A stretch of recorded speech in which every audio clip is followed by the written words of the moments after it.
The voice before the Void.net. The difficulty of crossing a field.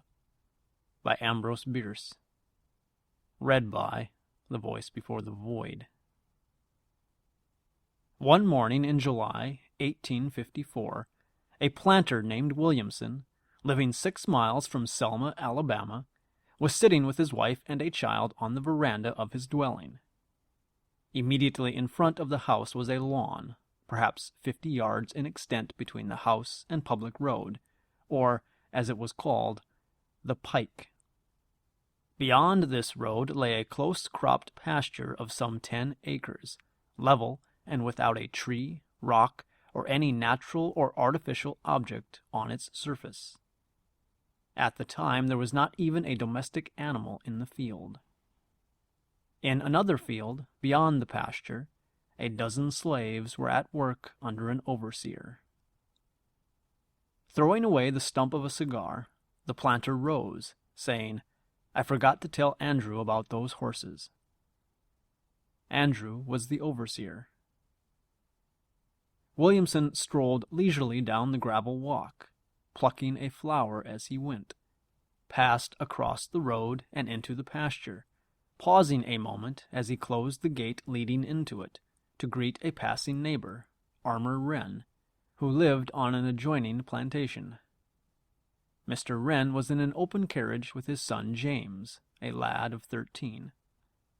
When he had driven some 200 yards from the point of meeting, Mr. Wren said to his son, "I forgot to tell Mr. Williamson about those horses." Mr. Wren had sold to Mr. Williamson some horses, which were to have been sent for that day, but for some reason not now remembered, it would be inconvenient to deliver them until the morrow. The coachman was directed to drive back, and as the vehicle turned, Williamson was seen by all three, walking leisurely across the pasture. At that moment one of the coach horses stumbled and came near falling. It had no more than fairly recovered itself when James Wren cried, "Why, father, what has become of Mr. Williamson?" It is not the purpose of this narrative to answer that question.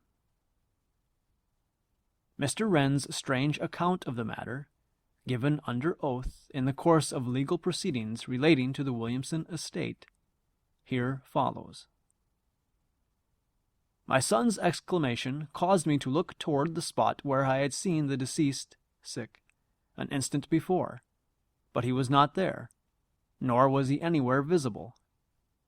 I cannot say at that moment I was greatly startled, or realized the gravity of the occurrence, though I thought it singular.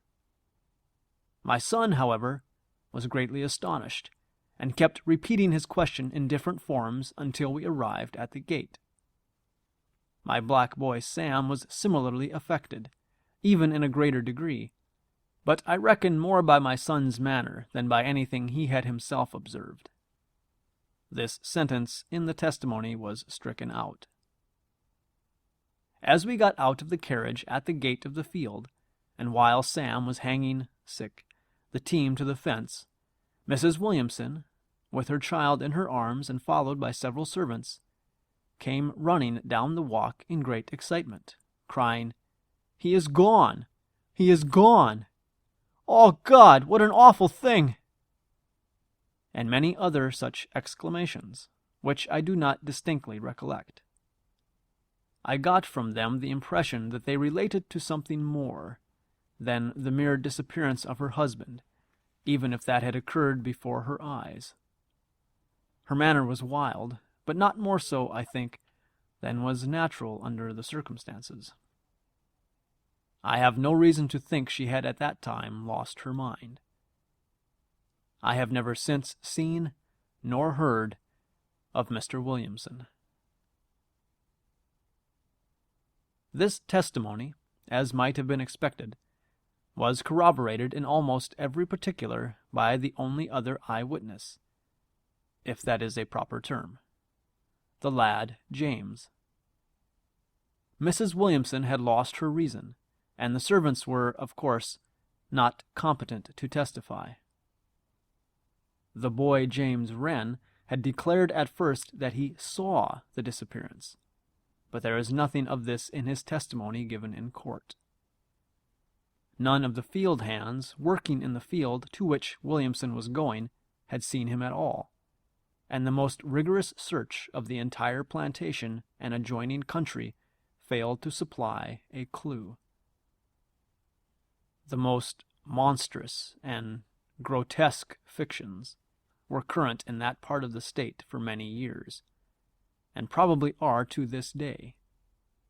But what has been here related is all that is certainly known of the matter. The courts decided that Williamson was dead, and his estate was distributed according to law.